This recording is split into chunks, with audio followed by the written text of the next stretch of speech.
인생톡톡 시청자 여러분, 안녕하세요.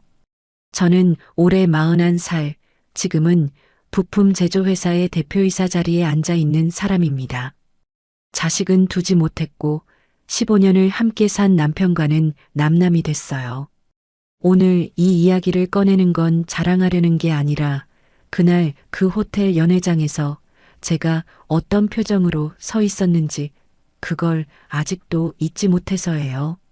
남편의 성공을 뒤에서 만들어 온 사람이 정작 그 성공의 자리에서 투명 인간 취급을 받던 밤, 그 밤 이야기부터 시작하겠습니다. 이야기 시작 전 저희 채널을 구독해 주시면 오늘 하루 큰 행운이 가득하시길 빌겠습니다. 오늘의 사연 시작합니다. 그날 저는 호텔 연회장 구석 기둥 옆에 서 있었습니다. 샹들리에 불빛이 눈이 부시게 쏟아지고 사람들은 저마다 손에 샴페인 잔을 들고 웃고 있었어요. 무대 앞 현수막에는 커다랗게 이렇게 적혀 있었습니다. 강민철 대표이사 취임을 진심으로 축하합니다. 그룹 계열사 최연소 대표. 43세 그 자리에 오른 남편은 단상 아래에서 사람들에게 둘러싸여 어깨를 으쓱거리고 있었죠. 그 자리에 있는 사람들 중에 저 현수막 뒤에 무엇이 있는지 아는 사람은 저 하나뿐이었습니다. 밤을 새워 다듬은 기획안, 친정아버지 인맥을 총동원해 성사시킨 계약들, 남편이 사람들 앞에서 제가 다 보고 제가 판단한 겁니다 하고 말하던 그 모든 판단의 초안, 그게 다 제 서재 책상에서 나온 것이었어요. 그런데 저는 지금 이 연회장에서 남편에게 축하 인사 한마디 건네지 못하고 기둥 옆에 서 있었습니다. 그때 입구 쪽이 술렁였습니다. 시어머니가 들어오시더라고요. 반짝이는 진주색 드레스를 입고 강남에서 알고 지내던 사모님 선옷을 양옆에 거느린 채였습니다. 예전에 반지하 단칸방에서 아들 하나 바라보고 살던 그분이 이제는 걸음걸이부터 달라져 있었어요. 턱을 들고 사람들 사이를 가르며 걸어오는데 저는 반가운 마음에 저도 모르게 몇 걸음 다가갔습니다. 어머님, 저 왔어요. 제가 부르며 다가서자 시어머니는 저를 쓱 훑어봤습니다. 위에서 아래로 제 구두 끝까지요. 그러곤 옆에 사모님들을 향해 들으라는 듯 목소리를 높이더군요. 아유, 얘가 우리 며느리예요. 뭐, 중소기업 공장장 딸이라서요. 우리 민철이한테는 솔직히 격이 좀 안 맞죠. 사람이 자리가 올라가면 옆 사람도 맞아야 하는데 말이에요. 옆에 있던 사모님 하나가 어색하게 웃었습니다. 저는 그 자리에 그대로 굳었어요. 손에 들고 있던 물잔이 미끄러질 뻔했죠. 사람들이 다 있는 앞이었습니다. 제 얼굴이 화끈거리는데 시어머니는 아무렇지도 않게 핸드백을 열더라고요. 그러더니 안에서 사진 한 장을 꺼내 사모님들한테 돌리기 시작했습니다. 이 아가씨 좀 봐요. 집안도 좋고 얼굴도 반듯하고 어디 하나 빠지는 데가 없잖아요. 우리 민철이 옆엔 이런 애가 서야지. 내가 진작 눈을 떴어야 했어요. 재벌가 딸이라고 했습니다. 아들 옆에 세울 며느리 후보라면서 제 코앞에서 다른 여자 사진을 자랑하고 있었어요. 저를 사람으로 취급조차 안 하는 거였죠. 저는 그 순간 남편을 봤습니다. 사람들 틈에서 남편과 눈이 딱 마주쳤거든요. 저는 그 눈빛에 신락 같은 희망을 걸었던 것 같아요. 그래도 저 사람이 여기서 어머님 좀 말려주지 않을까? 아니면 눈짓으로라도 미안하다고 해주지 않을까? 15년을 함께 산 사람인데. 그런데요. 그 사람은 입꼬리를 슬쩍 올리더라고요. 어머니 말이 은근히 마음에 든다는 듯이. 그러곤 아무 일도 없다는 것처럼 고개를 쓱 돌려버렸습니다. 저와 눈도 마주치기 싫다는 듯이요. 그 짧은 순간에 제 안에서 무언가 툭 끊어지는 소리가 들렸습니다. 정말로 소리가 났어요. 마음속에서 15년 동안 이 사람 하나 보고 쏟아부은 제 시간이 밤샘이 자존심을 죽이며 참았던 그 모든 순간이 방금 저 남자의 웃는 얼굴 앞에서 쓰레기통에 처박히는 소리였습니다. 저는 기둥 옆으로 조용히 물러났습니다. 그리고 눈을 감았어요. 이상하게 눈물이 안 나더라고요. 화도 안 났어요. 대신 아주 오래전 기억이 떠올랐습니다. 제가 26이던 해였습니다. 그때 그 사람은 가진 게 아무것도 없었어요. 홀어머니 밑에서 자라 대학 등록금도 겨우 낸 사람이었죠. 그래도 눈빛 하나는 살아 있었습니다.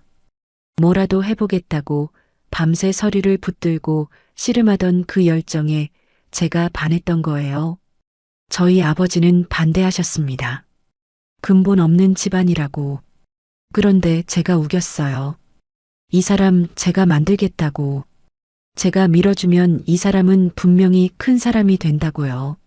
아버지는 결국 못 이기는 척 자본을 대주셨습니다.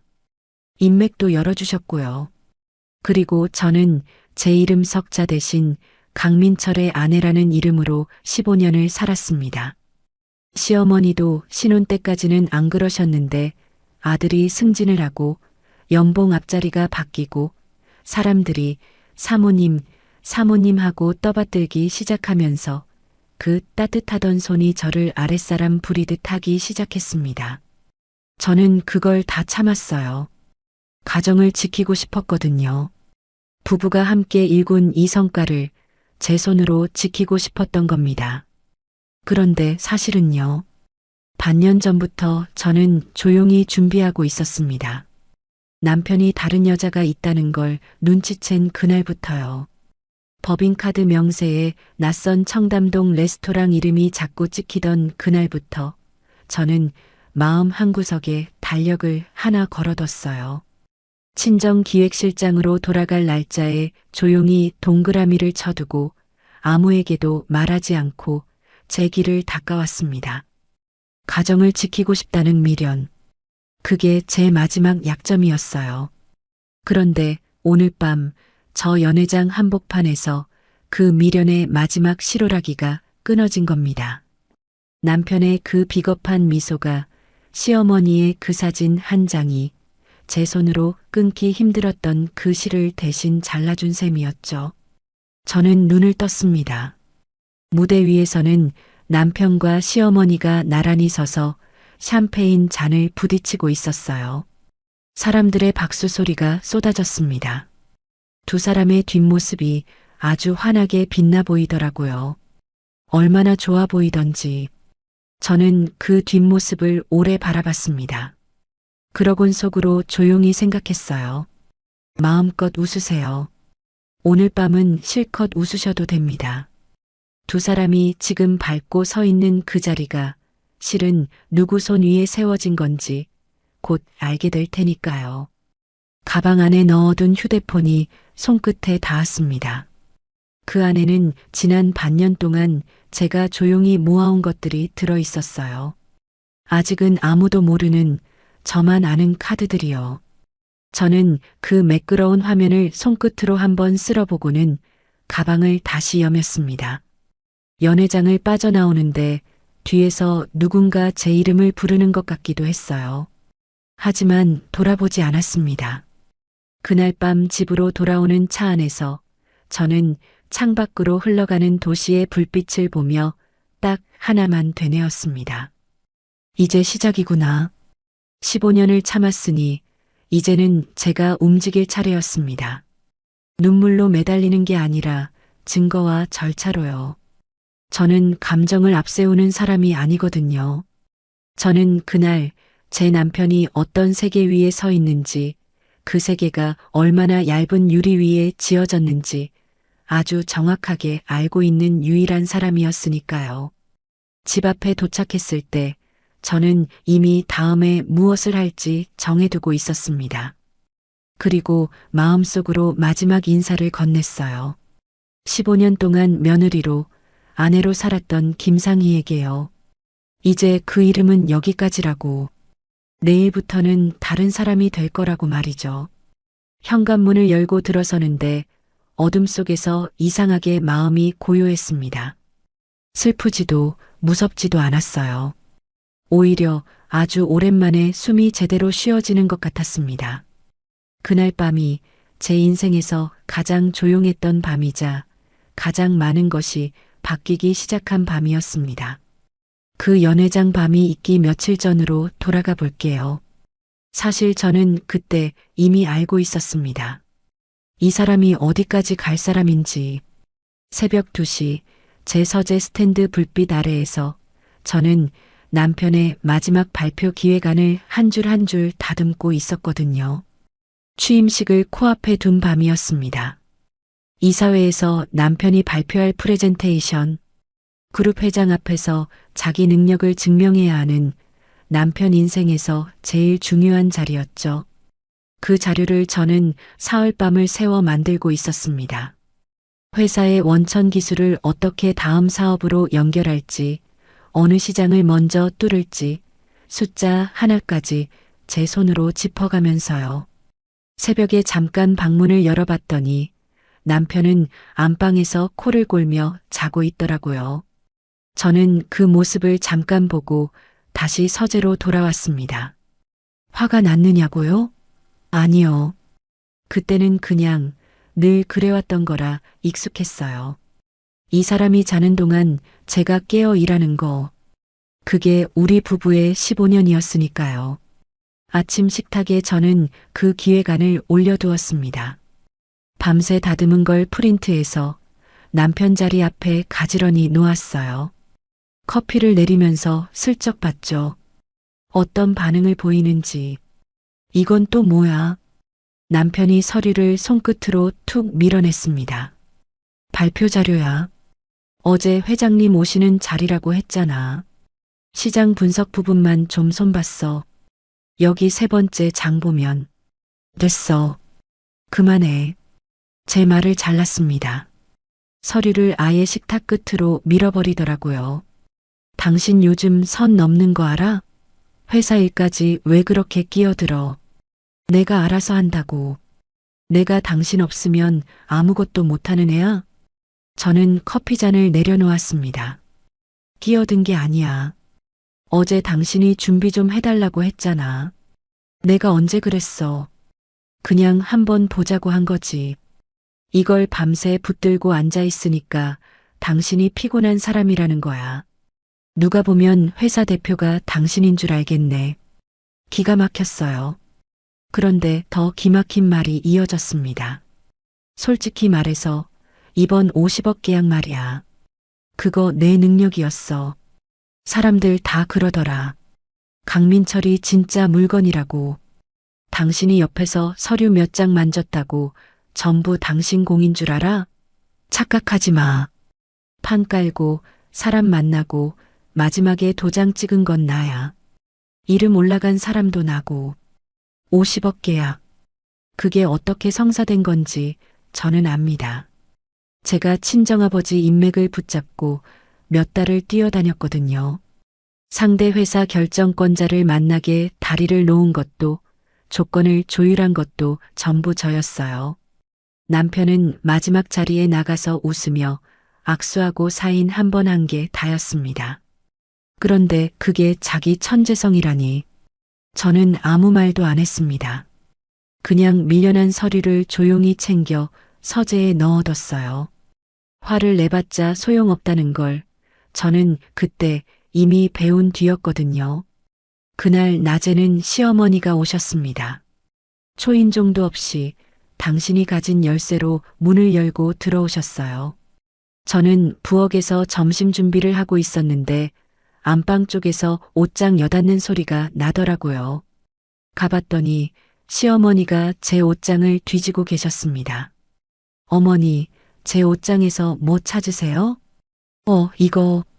이 가방 나 좀 들고 나간다. 대표 엄마가 이 정도는 들어줘야지. 친정에서 제 생일에 사준 가방이었어요. 시어머니는 그걸 어깨에 척 걸치더니 거울 앞에서 이리저리 비춰봤습니다. 어머니, 그건 친정에서 사줬으면 뭐. 결혼했으면 내 물건이 우리 집 물건이지. 너는 이런 거 들고 갈 데도 없잖니. 나는 오늘 사모님들 모임 있어. 우리 민철이 체면이 있는데 내가 후줄근하게 나가면 되겠어? 그러곤 제 대답은 듣지도 않고 나가버리셨어요. 몇 시간 뒤 모임을 마치고 돌아오신 시어머니는 저녁상을 보시더니 대뜸 밥상을 손으로 밀치셨습니다. 국그릇이 밀려 국물이 상 위로 튀었어요. 이게 밥상이야? 대표 아들 기 좀 살려줄 생각은 안 하고 맨날 이렇게 성의 없이 차려? 너는 시집 와서 도대체 배운 게 뭐니? 이러니까 내가 너를 며느리로 못 믿는 거야. 저는 행주로 튄 국물을 닦았습니다. 손이 떨리진 않았어요. 이상하게도 저는 그날 이미 마음속으로 다른 계산을 하고 있었거든요. 그날 오후 저는 가족카드 명세를 확인했습니다. 우리 집 카드 관리는 제가 해왔어요. 남편 법인카드까지요. 그이는 숫자에 관심이 없는 사람이라 그런 건 다 제 몫이었습니다. 그런데 그 명세서에서 저는 자꾸 걸리는 이름을 봤어요. 청담동의 어느 고급 레스토랑. 한 달에도 몇 번씩 늘 밤 시간에 두 사람 자리로. 혼자 갈 리는 없죠. 저랑 간 적도 없고요. 시어머니가 그렇게 노래를 부르던 그 재벌가 딸. 저는 명세서를 프린트해서 서류철에 끼웠습니다. 눈물 대신에요. 손이 아주 차분했어요. 오히려 마음이 정리되는 기분이었습니다. 아, 이 사람들 정말 여기까지 왔구나. 그럼 나도 이제 망설일 게 없구나 하고요. 며칠 뒤 이사회 발표가 생중계로 나왔습니다. 저는 서재에서 모니터로 그걸 지켜봤어요. 남편이 단상에 올라 발표를 시작했습니다. 그런데 첫 문장부터 귀에 익더라고요. 두 번째 장, 세 번째 장. 넘어갈 때마다 제가 밤새 쓴 문장이 토씨 하나 안 틀리고 그 사람 입에서 나왔습니다. 제가 지난 몇 달 동안 직접 고민하고 검토한 결과입니다. 이 시장은 우리가 반드시 먼저 잡아야 합니다.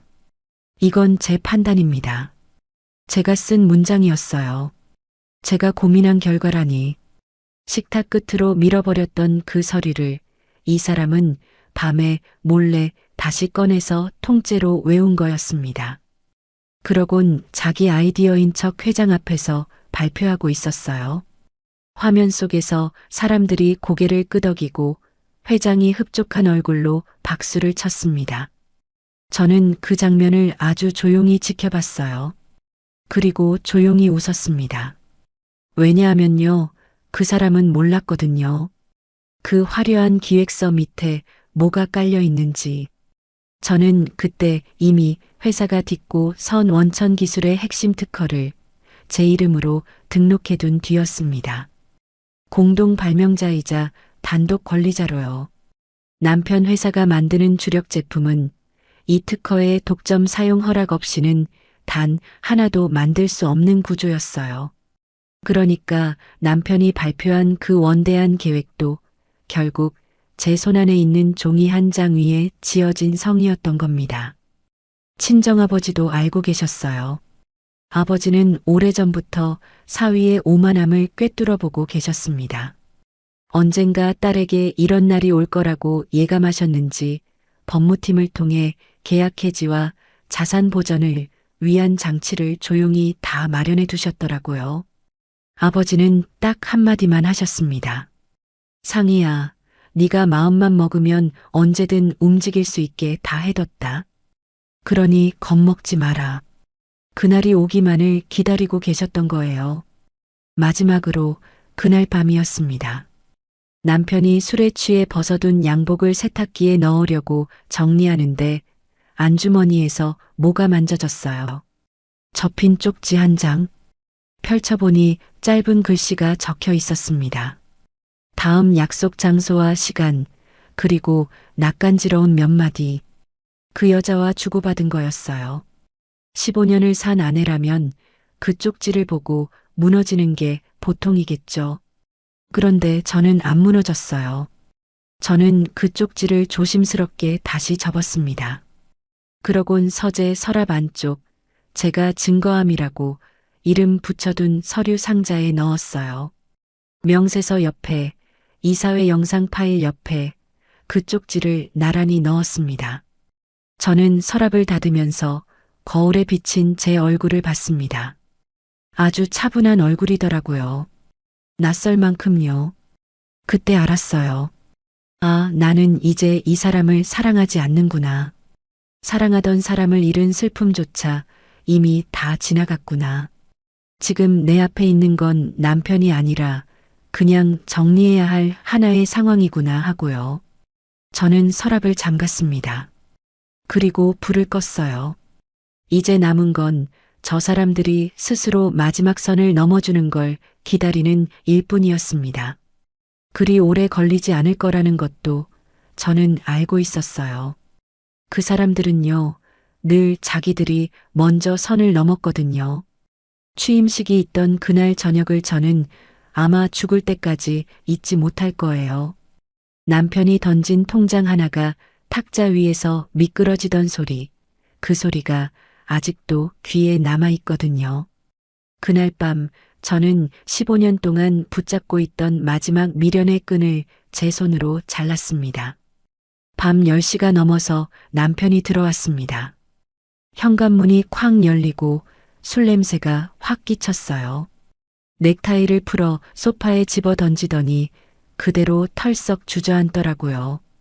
취임식 뒤풀이에서 어지간히 마신 모양이었습니다. 얼굴이 벌겋게 달아올라 있었어요.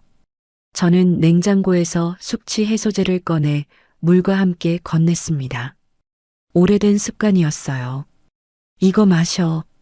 속 버려. 그런데 그 사람이 제 손을 손등으로 탁 쳐냈습니다. 병이 바닥에 굴러떨어졌어요. 됐어. 이제 이런 거 필요 없어. 나 이제 대표야, 대표. 굴지 기업 대표이사라고. 처갓집 눈치 보고 이런 촌스러운 살림 챙기던 시절은 끝났어. 알아들어? 당신 취했어. 더 말하지 말고 자. 나 안 취했어. 그 사람이 벌떡 일어나 소리를 질렀습니다. 그때 뒤따라 들어오신 시어머니가 아들 옆에 착 붙어 앉았어요. 취임식장에서 곧장 아들을 따라오신 모양이었습니다. 시어머니는 저를 위아래로 훑더니 아주 여유 있는 얼굴로 말을 꺼냈어요. 상희야, 이제 그만 내 자리 좀 알아라. 사람은 분수를 알아야 오래 버티는 거야. 네, 대표 사모님 자리, 이제 그만 내려와. 너도 알잖니. 너하고 우리 민철이는 처음부터 급이 안 맞았어. 내 친정이 돈 좀 있다고 우리 애 붙잡은 거지. 네가 뭘 잘나서 여기까지 온 줄 아니? 그러곤 핸드폰을 꺼내 제 앞에 쓱 들이미셨습니다. 화면에는 강남의 고급 아파트 사진이 떠 있었어요. 매물 정보였습니다. 봐라. 내가 벌써 이런 것도 다 알아봤어. 대표 아들은 이런 집에서 살아야지. 그리고 며느리도 새로 들릴 거야. 이번엔 집안 제대로 된 애로. 준비는 다 끝났으니까 너만 조용히 나가면 돼. 저는 그 화면을 봤습니다. 제가 모르는 사이에 이 사람들은 벌써 저를 치워낼 준비를 다 해둔 거였어요. 새 집도 새 며느리도. 저는 그저 아직 안 치운 짐이었던 겁니다. 그때 남편이 안방으로 들어가더니 뭔가를 들고 나왔어요. 통장이었습니다. 그걸 탁자 위에 툭 던졌어요. 통장이 미끄러져 제 앞에서 딱 멈췄습니다. 펼쳐보니 현금 1억이 찍혀 있더라고요. 위자료야. 그 사람이 팔짱을 끼고 저를 내려다봤습니다. 1억이면 충분하지? 당신 친정도 잘 살잖아. 이거 받고 조용히 나가.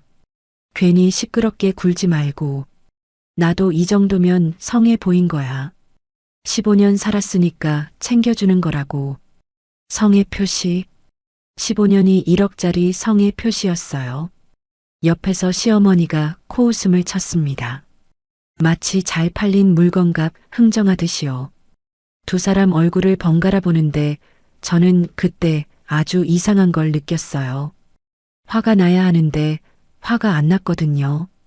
대신 마음속 어딘가에서 아주 가느다란 실 하나가 툭 하고 끊어지는 게 느껴졌습니다. 그 실이 뭐였는지 아세요? 미련이었어요.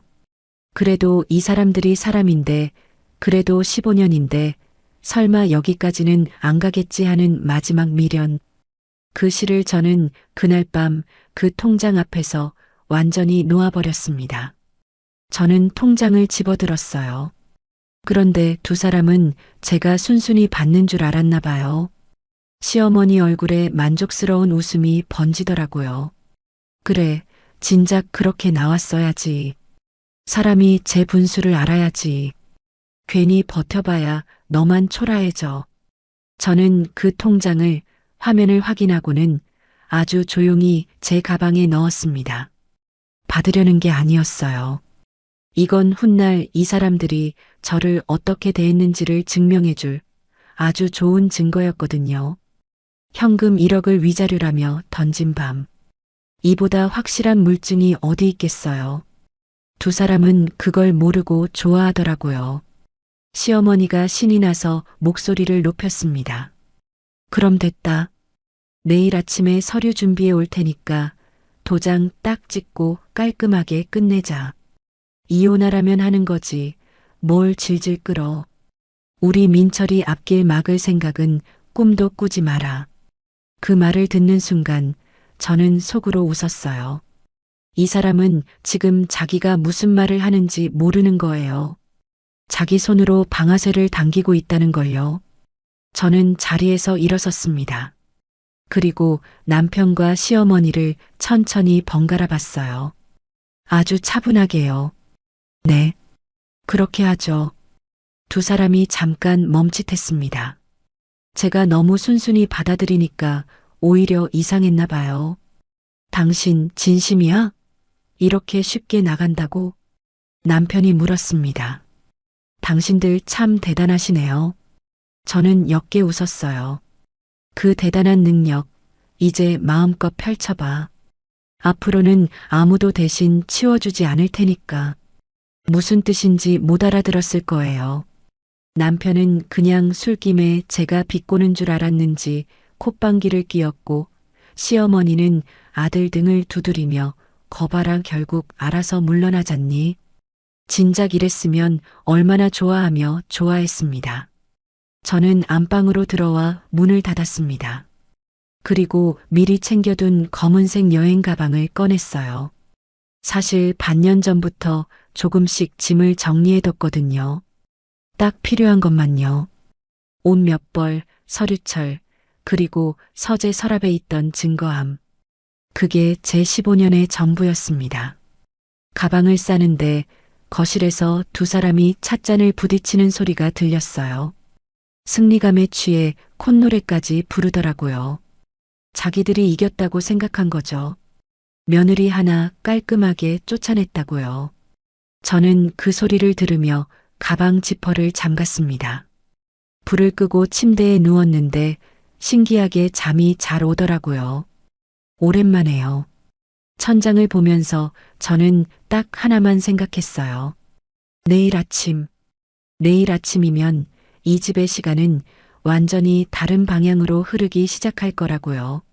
저 두 사람은 지금 이긴 줄 알고 웃고 있지만 실은 자기들이 서 있는 땅이 얼마나 얇은 얼음판인지 전혀 모르고 있었어요.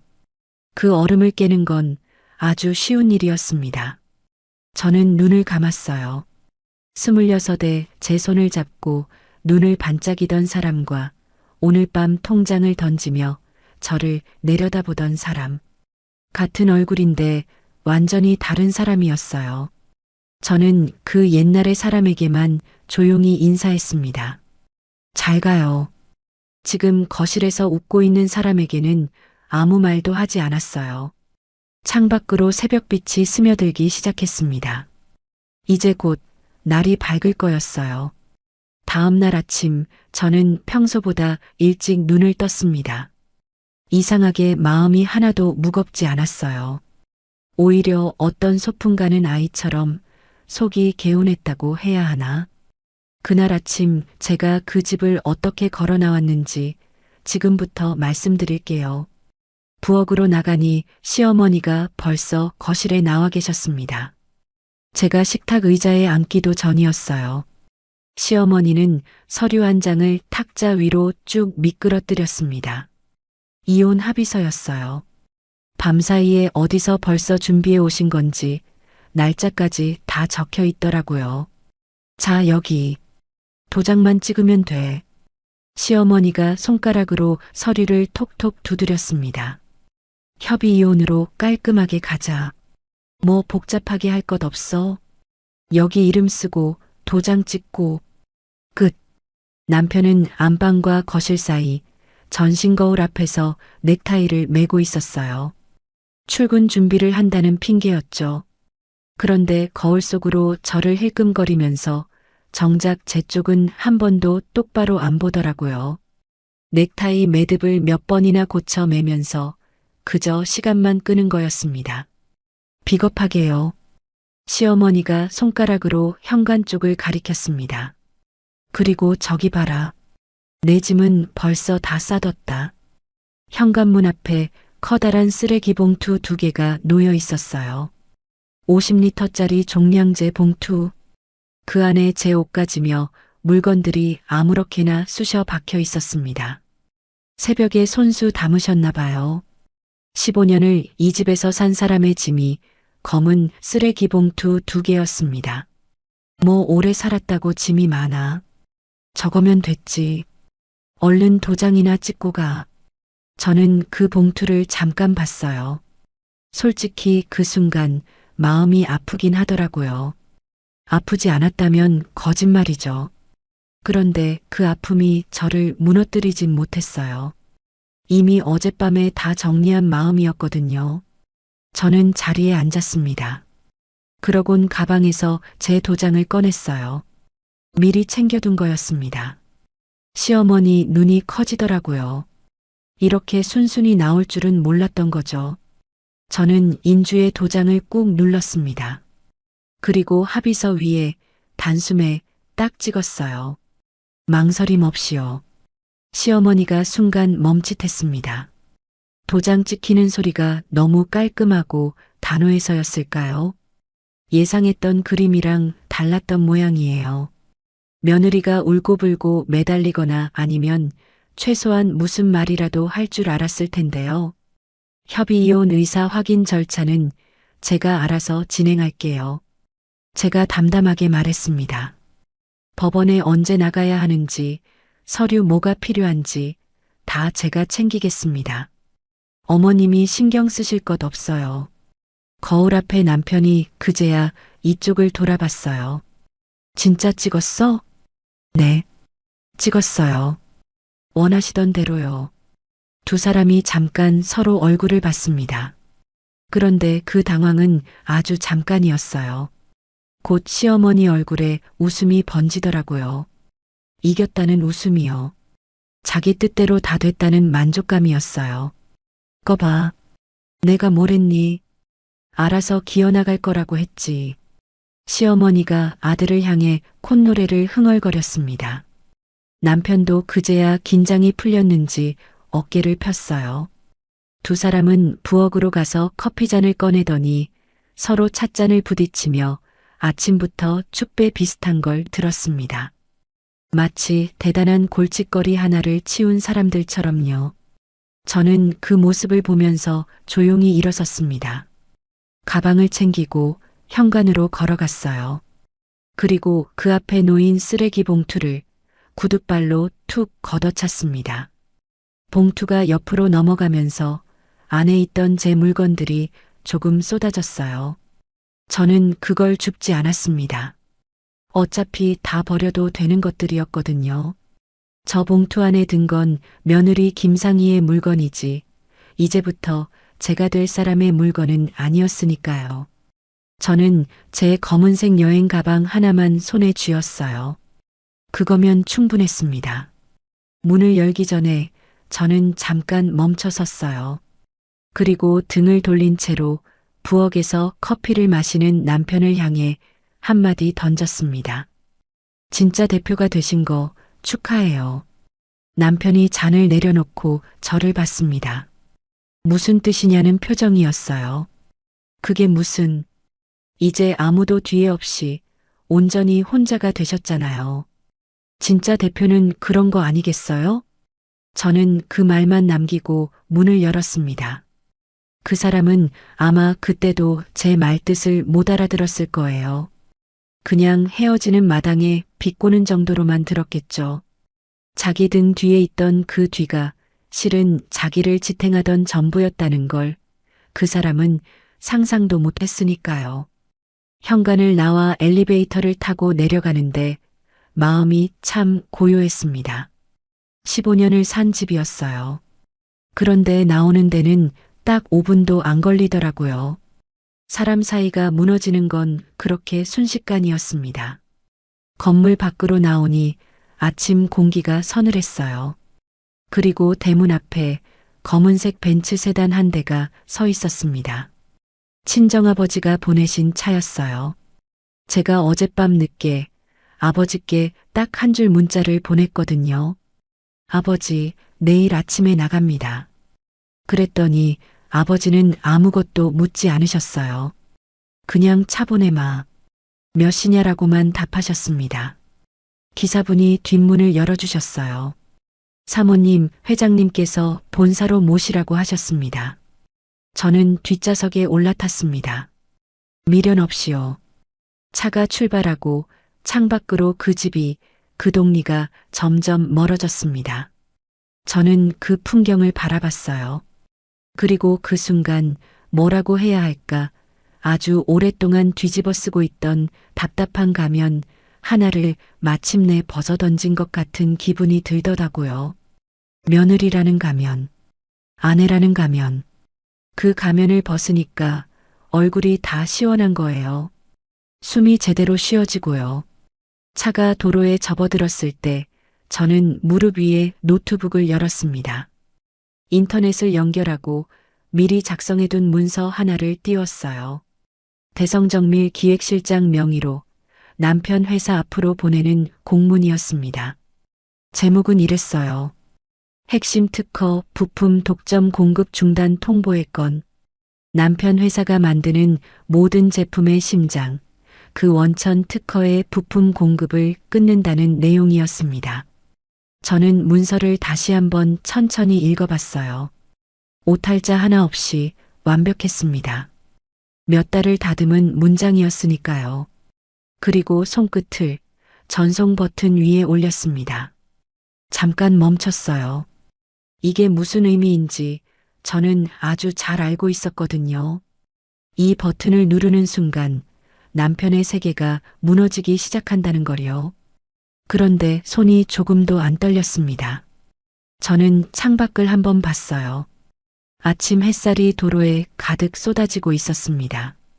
아주 맑은 날이었어요. 그리고 다시 화면으로 눈을 돌려 버튼을 눌렀습니다. 전송 완료. 화면에 그렇게 뜨더라고요.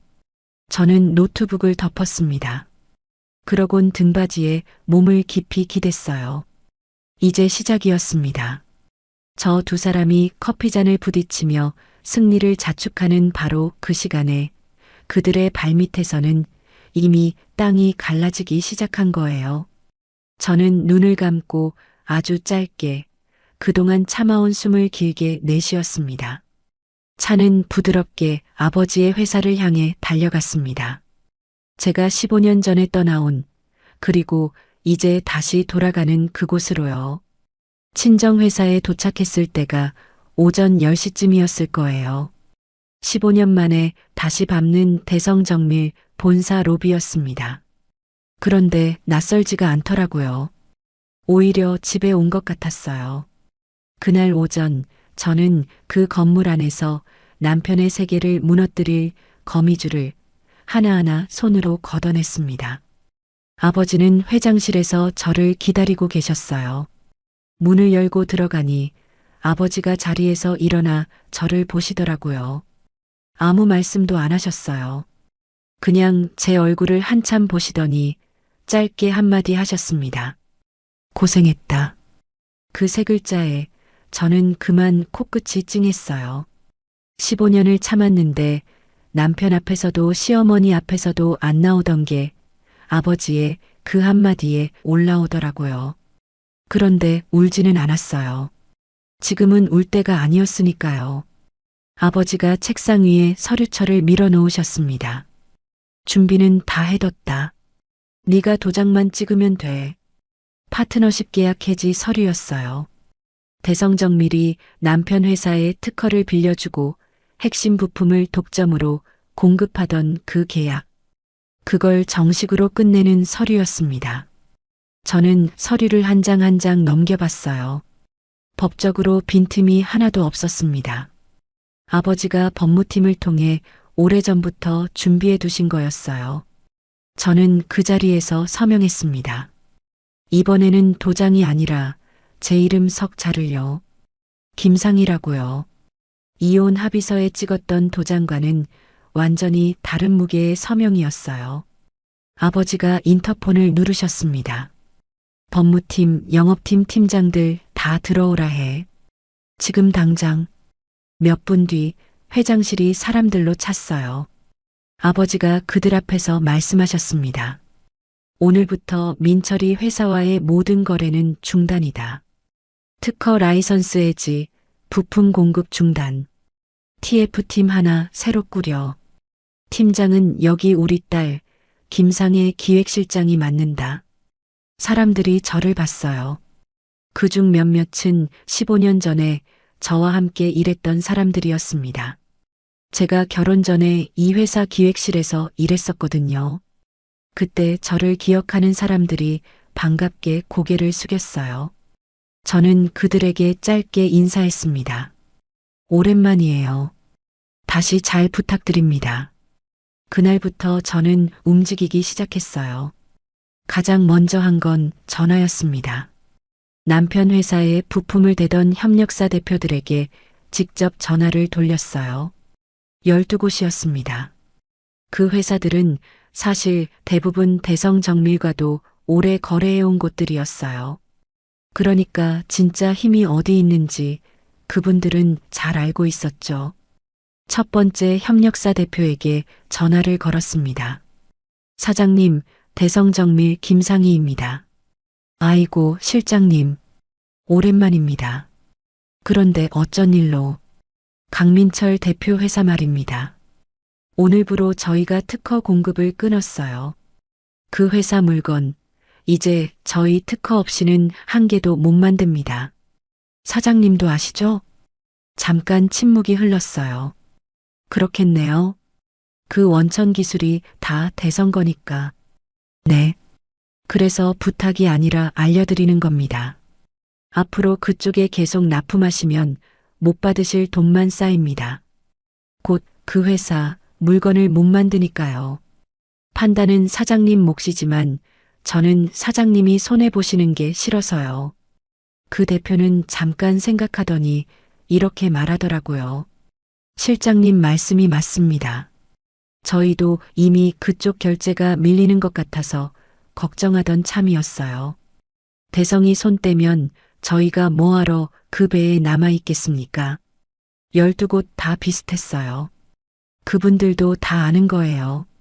남편 회사가 만드는 주력 제품은 대성정밀의 원천 특허 없이는 단 하나도 못 만든다는 거요. 그 특허의 단독 권리자가 저라는 것도요. 제 허락이 끊기는 순간 그 회사의 생산 라인은 그냥 고철 덩어리가 되는 거였습니다. 그날 오후 12곳의 협력사가 일제히 움직였어요. 남편 회사 팩스로 계약 해지 통보서가 쏟아져 들어갔습니다. 거기다 남아있는 물량에 대해서는 납품 단가를 300%나 올려 부르는 요구서까지 함께였어요. 사실상 거래를 끊겠다는 통보였죠. 반나절 만에 남편 회사를 떠받치던 12개의 기둥이 동시에 빠져나간 겁니다. 저는 그동안 모아둔 것들도 꺼냈어요. 지난 반년 동안 저는 남편의 외도와 시어머니의 만행만 모은 게 아니었습니다.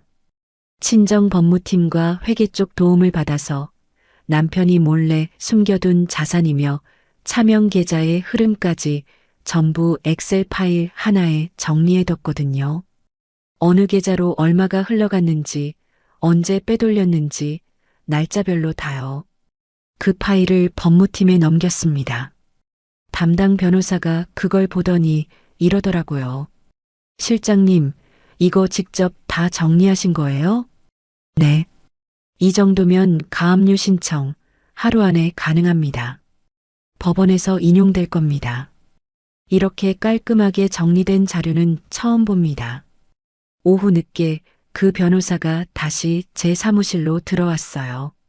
실장님, 강민철 명의 강남 아파트하고 주식계좌, 가압류 신청 법원에서 인용됐습니다. 이제 그 사람 자기 재산에 손도 못 댑니다. 저는 고개를 끄덕였습니다. 그리고 마지막 카드를 꺼냈어요.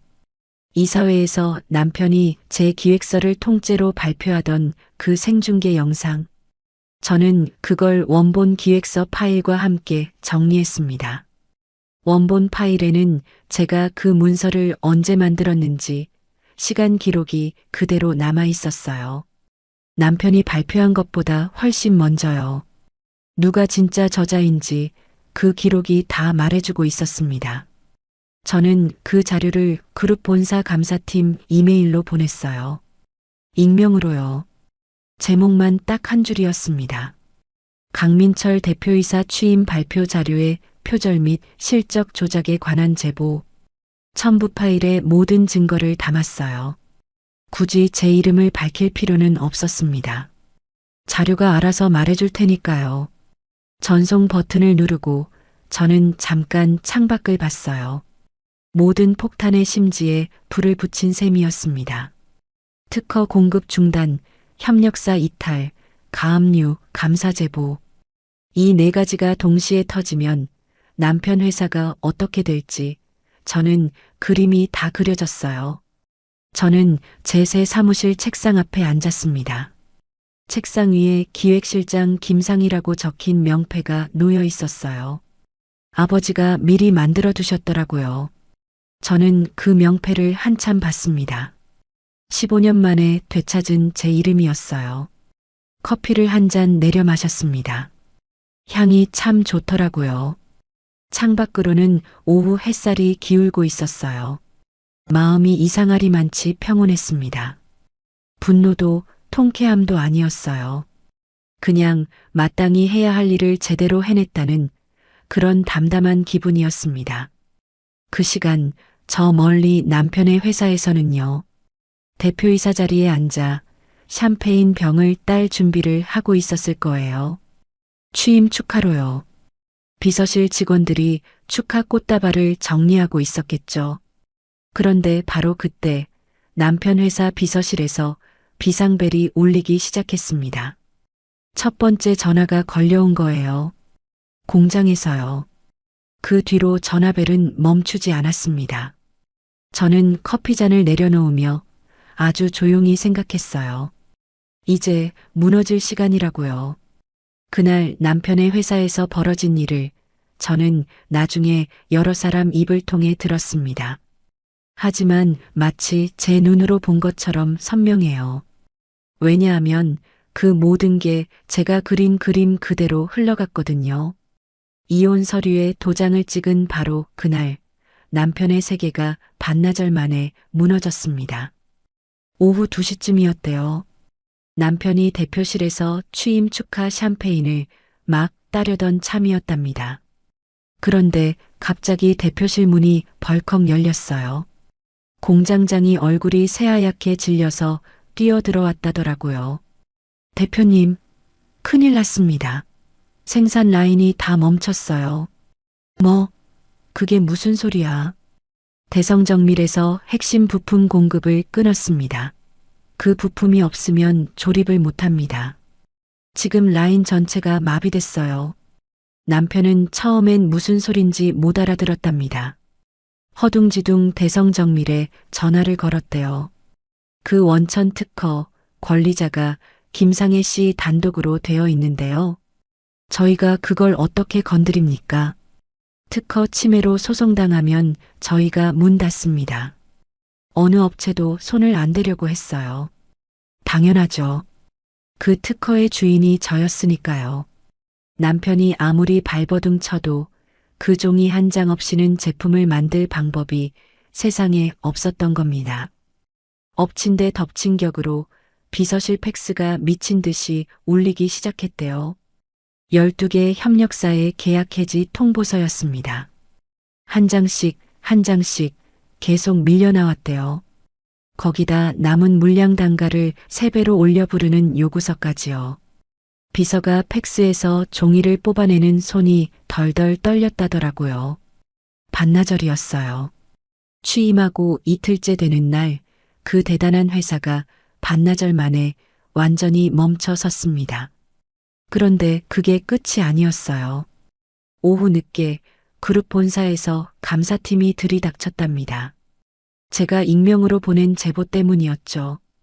감사팀 직원들이 대표실로 들어와서 남편 책상 위 서류를 싹 쓸어 담고 컴퓨터 하드디스크까지 통째로 뽑아갔대요. 남편이 소리를 질렀답니다. 이게 무슨 짓이야? 내가 대표야, 대표. 감히 대표실을. 강민철 대표이사님. 취임 발표 자료 표절과 실적 조작건으로 긴급 감사가 시작됐습니다. 협조 부탁드립니다. 감사팀장이 서류 뭉치 하나를 남편 책상 위에 탁 던졌대요. 그게 뭐였는지 아세요? 그 50억 계약이며 남편이 자기 능력이라고 떠들던 그 모든 실적이 실은 전부 제가 만든 거라는 걸 증명하는 자료였습니다. 기획서 원본의 작성 시간 기록, 계약 성사 과정에서 제가 오간 흔적 다요. 이 자료들을 보면 대표님이 발표하신 기획은 대표님 것이 아닙니다.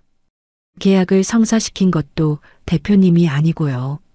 전부 김상혜 씨 명의로 기록이 남아 있습니다. 이거 어떻게 설명하시겠습니까? 남편은 그 자리에서 얼어붙었답니다. 그제야 깨달은 거예요. 자기가 쥐고 있다고 믿었던 그 모든 권력이 실은 아내가 쳐놓은 거미줄 위에서 놀던 꼭두각시 인형극이었다는 거리요. 특허도 계약도 기획도 협력사도 전부 제 손안에 있던 거였으니까요. 그 사람이 진짜로 가진 건 대표이사라는 명함 한 장뿐이었어요. 남편은 급한 마음에 그룹 회장에게 달려갔답니다. 무릎이라도 꿇을 기세로요. 회장님, 살려주십시오. 제가 다시 정리하겠습니다. 그렇게 매달렸대요. 그런데 회장은 이미 제가 보낸 증거를 다 확보한 뒤였어요. 남편을 쳐다보지도 않고 이렇게 말했답니다. 자네 회사에 얼마짜리 구멍을 낸 줄 아나? 특허 없이 아무것도 못 만드는 회사를 자네 능력인 척 나한테 팔았어. 그게 사기가 아니면 뭔가. 회장이 등을 돌렸대요. 아주 냉정하게요. 그날 저녁 계열사 주가가 하한가로 곤두박질 쳤습니다. 취임 이틀 만이었어요. 최연소 대표 취임이라고 언론이 띄워주던 그 회사가 이틀 만에 주식이 바닥을 쳤습니다. 급하게 임시 이사회가 소집됐어요. 안건은 하나였습니다. 강민철 대표이사 직무정지. 만장일치로 통과됐대요. 정식 해임 의결까지 예고됐고요. 취임식에서 샴페인을 터뜨린 지 딱 이틀 만에 그 사람은 대표 자리에서 끌려 내려온 겁니다. 이사회장으로 불려간 남편에게 회장이 마지막으로 소리쳤답니다. 회사에 낸 손해 자네가 다 물어내야 할 거야. 100억 단위 손해배상 청구 준비하고 있어. 각오해. 남편은 그 자리에서 다리가 풀려 주저앉았대요. 그러곤 보안 요원들에게 양팔을 붙들려 로비로 끌려 나왔답니다. 대표이사가 하루아침에 쫓겨나는 사람이 된 거예요. 로비에 선 남편은 덜덜 떨리는 손으로 휴대폰을 꺼냈대요. 그리고 제 번호를 눌렀답니다. 저한테 전화를 건 거예요. 살려달라고요. 그런데요. 지금 거신 번호는 수신이 차단되어 있습니다. 그 안내음만 로비에 울렸대요. 저는 이미 그 사람 번호를 차단해둔 뒤였거든요. 아무리 전화를 걸어도 제게는 닿지 않았습니다. 15년 만에 처음으로 제가 그 사람의 전화를 받지 않은 날이었어요. 남편이 개인 짐을 담은 종이 박스 하나를 들고 로비에 멍하니 서 있을 때였습니다. 이번엔 시어머니한테서 전화가 미친 듯이 걸려왔대요. 받아보니 시어머니가 울부짖고 있었답니다. 그 재벌가 딸 집안에서 파혼 통보가 온 거예요. 당연하죠. 대표 자리에서 쫓겨나고 100억 손해배상에 신용까지 무너질 판인 남자한테 딸을 줄 집안이 어디 있겠어요. 시어머니가 그렇게 애지중지 자랑하던 그 사진 속 여자는, 그 집안은 하루 만에 등을 돌린 겁니다. 전화기 너머로 시어머니가 악을 쓰는 소리가 들렸대요. 이게 어떻게 된 일이야? 상희 그년이 뭘 어떻게 한 거야? 민철아, 상희한테 빨리 전화해. 그 애 붙잡아. 그런데 그 시간 저는요. 친정회사 사무실에 앉아 창밖으로 지는 노을을 보고 있었어요. 책상 위 휴대폰에는 그날 오후부터 부재중 전화가 쌓이기 시작했습니다. 남편에게서, 시어머니에게서요. 저는 그 화면을 잠깐 봤어요. 그러곤 화면을 엎어놓았습니다. 받지 않았어요. 받을 이유가 없었으니까요. 저는 커피잔을 들어 마지막 한 모금을 마셨습니다. 식은 커피였는데 이상하게 쓰지 않더라고요. 그날 하루 만에 두 사람이 쌓아 올린 모든 게 무너졌습니다. 제가 눈물 한 방울 흘리지 않고요. 소리 한 번 지르지 않고요. 그냥 제가 마땅히 쥐고 있던 것들을 조용히 걷어들였을 뿐이었어요. 노을이 완전히 지고 사무실에 어둠이 내렸습니다. 저는 자리에서 일어나 불을 켰어요. 그리고 다음날 할 일을 정리하기 시작했습니다. 아직 끝난 게 아니었거든요. 두 사람은 곧 제 앞에 직접 나타날 테니까요. 무릎을 꿇으러요. 그 일이 있고 며칠 뒤였습니다. 저는 그날 제 인생에서 가장 이상한 광경을 봤어요. 저한테 통장을 던지고 짐을 쓰레기 봉투에 담아 내놓던 두 사람이 대리석 바닥에 무릎을 꿇고 우는 모습을요. 그날 이야기를 저는 지금도 담담하게는 못하겠어요. 오후에 경호팀에서 무전이 왔습니다. 실장님, 1층 로비에 손님이 오셨는데요. 좀 곤란한 상황입니다. 내려가 보니 로비가 소란스러웠어요. 머리가 헝클어진 남편과 시어머니가 경호원들 옷자락을 붙잡고 매달리고 있었습니다. 며칠 새 사람이 그렇게 변할 수 있나 싶더라고요. 그 반짝이던 드레스도, 그 당당하던 어깨도 다 어디 갔는지 두 사람 다 초라하게 쪼그라들어 있었어요. 상희를 만나게 해줘요. 우리 며느리요. 제발. 시어머니가 소리치고 있었습니다. 저는 잠깐 걸음을 멈추고 그 모습을 위에서 내려다봤어요. 그리고 제 사무실 책상에 두고 온 휴대폰을 떠올렸습니다. 그 화면에는 며칠간 쌓인 부재중 전화가 빨간 숫자로 찍혀 있었거든요. 176통. 시어머니와 남편이 번갈아 걸어온 전화가 딱 그만큼이었습니다. 하루에도 몇십 통씩이요. 저는 그걸 단 한 통도 받지 않았어요. 제가 로비로 내려서자 시어머니가 저를 발견했습니다. 상희야. 그러곤 저한테 달려와 무릎을 꿇었어요. 제 바지 자락을 두 손으로 붙잡더라고요. 상희야, 내가 잘못했다. 내가 노망이 났었어. 정신이 나갔던 거야. 한 번만, 딱 한 번만 용서해줘. 응? 내가 앞으로 내 발을 닦아줄게. 평생 식모살이 할게. 밥이고 빨래고 다 할 테니까 우리 민철이만 좀 살려줘. 응? 식모살이를 하겠다고요. 며칠 전까지 제 밥상을 밀치고 제 국그릇을 엎던 그 손으로 지금 제 바지 자락을 붙잡고 있었어요.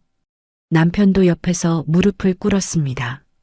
콧물까지 흘리면서요. 그 사람, 그 잘난 대표이사가요. 상희야, 우리 15년 살았잖아.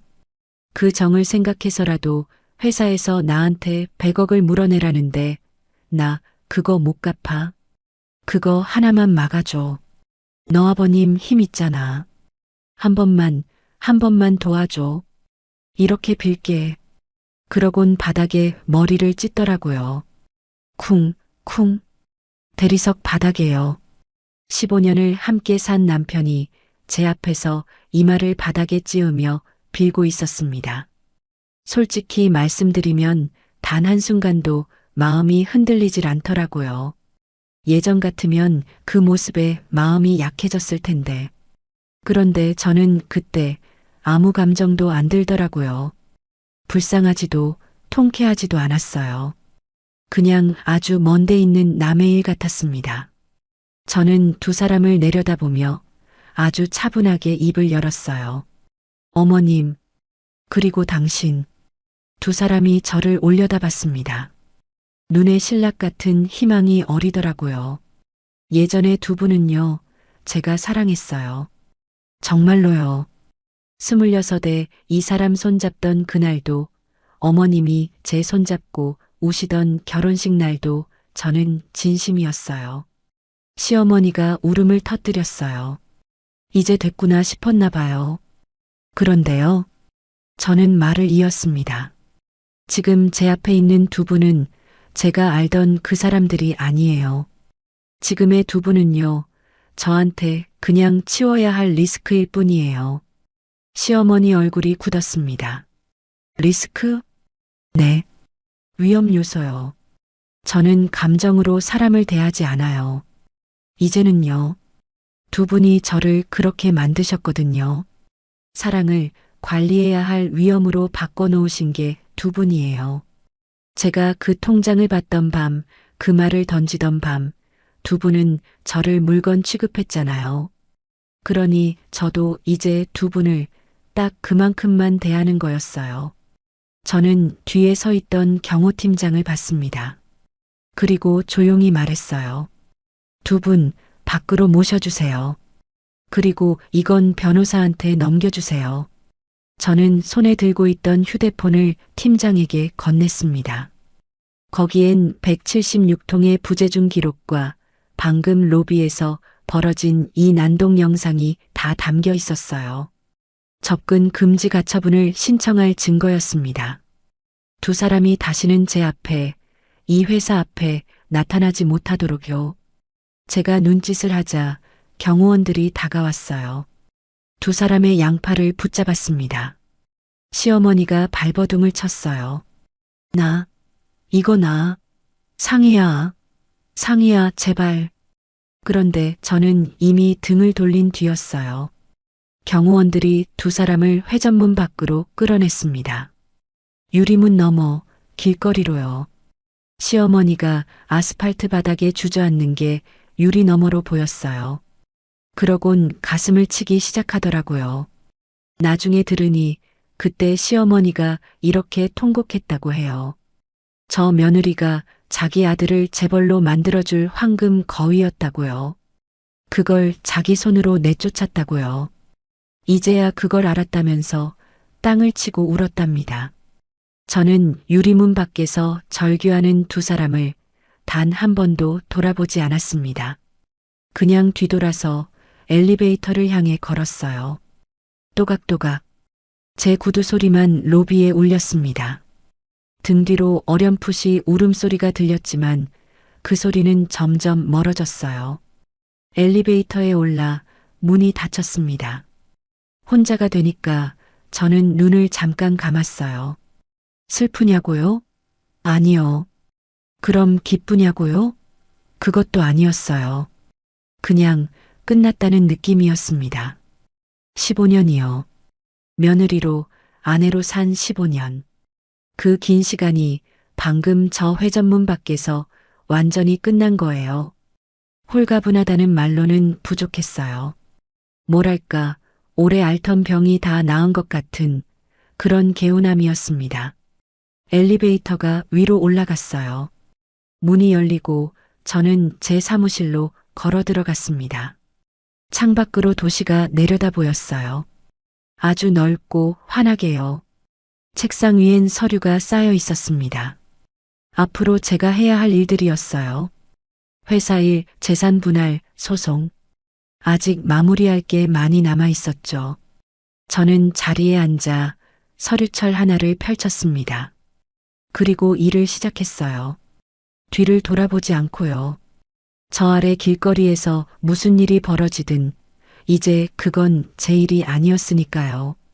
창밖으로 오후 햇살이 사무실 안으로 길게 들어왔습니다. 저는 그 빛 속에서 아주 오랜만에 온전히 저 자신으로 앉아 있었어요. 그로부터 한 달이 지났습니다. 그날 이후 제 삶이 어떻게 흘렀는지 이제 마지막 이야기를 들려드릴게요. 여러분이 지금 대표이사 자리에 앉은 저를 보고 계신다면 그 자리에 오기까지 마지막 한 달이 어땠는지 그것까지 아셔야 이 이야기가 온전히 끝나는 거니까요. 한 달 뒤 가정법원 조정실이었습니다. 이혼에 따른 재산 분할과 위자료를 정하는 자리였어요. 남편은 변호사도 제대로 못 구한 채 초라한 몰골로 앉아 있었습니다. 반면 제 옆에는 친정 법무팀 변호사가 두툼한 서류 뭉치를 들고 앉아 있었죠. 그 서류 안에는 남편이 숨기려던 것까지 다 들어 있었어요. 지난 반년간 제가 정리해둔 차명 계좌, 빼돌린 자산 내역이요. 남편은 그걸 감추면 재산 분할에서 유리할 줄 알았나 봐요. 그런데 그 흐름을 제가 다 알고 있었거든요. 날짜별로, 금액별로요. 판사 앞에서 변호사가 자료를 하나하나 제시했습니다. 남편 얼굴이 점점 하얗게 질려갔어요. 자기가 숨겨둔 걸 제가 어떻게 다 아는지 그 사람은 끝까지 이해 못했을 거예요. 결과는 압도적이었습니다. 재산 분할도 위자료도 전부 제 쪽으로요. 거기다 하나 더 있었어요. 시어머니가 자기 명의로 빼돌려둔 강남 아파트요. 그 사진까지 보여주며 자랑하던 그 집이요. 그건 사실 남편 돈으로 산 걸 채권자들 손 못대게 시어머니 이름으로 돌려둔 거였어요. 제 쪽에서 사회행위 취소 소송을 냈습니다. 법원이 그걸 인용했어요. 그 집은 매각을 거쳐 제 정당한 몫으로 돌아왔습니다. 조정이 끝나고 나올 때 남편이 저를 불렀어요. 상희야. 저는 걸음을 멈췄습니다. 돌아보진 않았어요. 나 이제 진짜 아무것도 없어. 어떻게 이렇게까지. 당신이 던진 통장 기억나요? 제가 등을 돌린 채 물었습니다. 통장? 1억이 성의 표시라고 하셨죠? 그거 제가 아직 갖고 있어요. 증거로요. 저는 그 말만 남기고 조정실을 나왔습니다. 그 뒤로 남편이 어떻게 됐는지 소식은 가끔 들려왔어요. 회사에 낸 막대한 손해배상금과 저한테 줄 위자료. 그걸 갚을 능력이 없었죠. 결국 신용불량자가 됐습니다. 업계에서는 완전히 퇴출됐고요. 최연소 대표이사라고 언론에 오르내리던 사람이 이제는 야간 일용직을 전전한다고 하더라고요. 시어머니 소식도 들었습니다.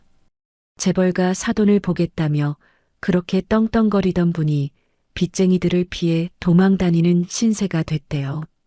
결국 보증금 500만 원짜리 단칸방으로 쫓겨나셨답니다. 명품 백을 어깨에 걸치고 강남 사모님들 사이를 활보하던 분이요. 그 단칸방에서 화병으로 알아누우셨다는 이야기까지 들었어요. 평생을 후회 속에 갇혀서요. 자기 손으로 황금 거위를 내쫓았다는 그 후회를 이제는 평생 안고 사셔야겠죠.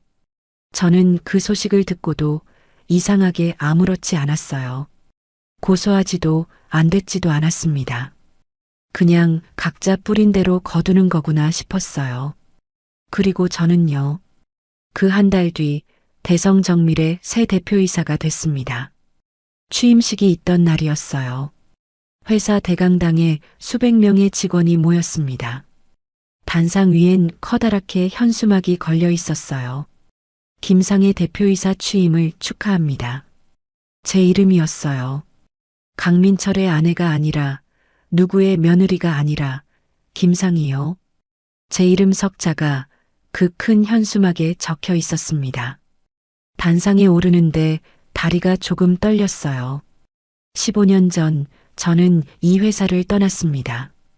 사업가 기질이 뛰어난 딸이 사위 뒤에 숨어 지내는 걸 아버지는 늘 안타까워 하셨어요. 그런데 오늘 제가 그 무대 위에 다시 선 거예요. 사위 뒤가 아니라 제 발로요. 객석 맨 앞줄에 아버지가 앉아 계셨습니다. 무뚝뚝한 아버지가 그날은 눈가가 붉으시더라고요. 저와 눈이 마주치자 아주 살짝 고개를 끄덕이셨어요. 잘했다는 뜻이었어요. 그거 하나로 저는 다시 마음을 잡았습니다. 제가 마이크 앞에 서자 직원들이 뜨겁게 박수를 쳤어요. 그 박수 소리를 들으며 저는 잠깐 지난 시간을 떠올렸습니다. 새벽 2시에 서재에서 남편 발표 자료를 다듬던 밤들, 밀쳐진 국그릇을 닦던 손, 쓰레기 봉투에 담겨 현관에 놓였던 제 짐들. 그 억눌린 시간들이요. 그런데 이상하게 이제는 하나도 아프지 않더라고요. 다 보상받은 기분이었어요.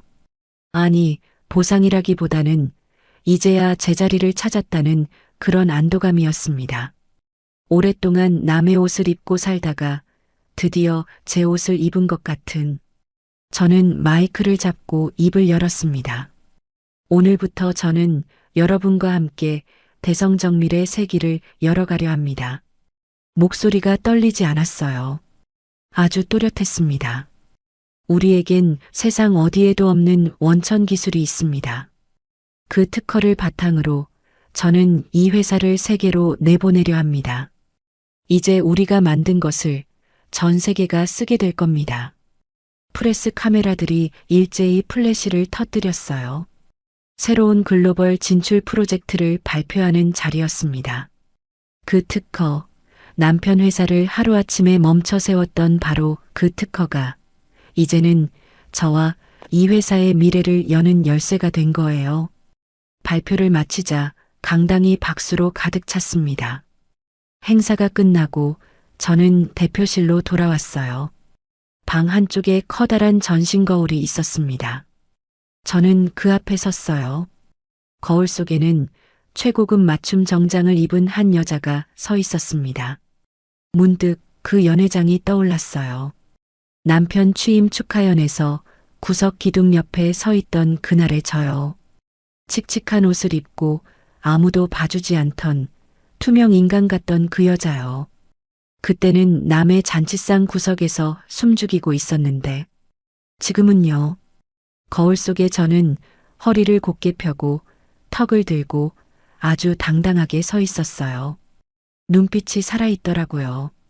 15년 만에 처음으로 저 자신이 자랑스러웠습니다. 거울을 보며 저는 조용히 저에게 인사했어요. 수고했다고, 오래 참았다고, 이제는 아무 가면도 쓰지 않아도 된다고요. 그때 비서가 문을 두드렸습니다. 대표님, 해외 바이어 미팅 준비됐습니다. 임원분들 다 대기 중이세요. 네, 나가죠. 저는 거울에서 눈을 떼고 서류 가방을 들었습니다. 대표실을 나서니 임원들이 복도에 나란히 서 있었어요. 저를 향해 고개를 숙이더라고요. 저는 그들과 함께 회사 정문을 향해 걸었습니다. 정문을 나서는데 햇살이 눈부시게 쏟아졌어요. 바깥 공기가 참 맑았습니다. 저는 그 햇살 속으로 한 걸음 한 걸음 당당하게 걸어 나갔어요. 저는 15년을 남의 그림자로 살았습니다. 헌신하면 언젠가 알아줄 거라 믿으면서요. 그런데 그 믿음이 배신으로 돌아왔을 때 저는 울지 않았어요. 대신 제가 마땅히 가졌어야 할 것들을 하나씩 되찾았습니다. 인생톡톡 시청자 여러분, 오늘 이야기 어떠셨나요? 살다 보면 내 헌신이 당연하게 여겨지고 내 자리가 하찮게 취급받는 순간이 있습니다. 억울하고 서러워도 꾹 참게 되죠. 그런데 잊지 마세요. 참는다고 다 착한 게 아니고 물러선다고 다 지는 게 아닙니다. 진짜 강한 사람은 소리 지르는 사람이 아니라 자기 자리를 조용히 지킬 줄 아는 사람이에요. 오늘도 묵묵히 하루를 견뎌내신 여러분, 정말 애쓰셨습니다. 당신은 충분히 소중한 사람입니다. 이야기를 끝까지 들어주셨다면 잘 들었다고 댓글 하나만 남겨주세요. 구독과 좋아요를 눌러주시는 모든 분들이 행복하시길 기원합니다. 오늘 함께 해주셔서 정말 감사합니다.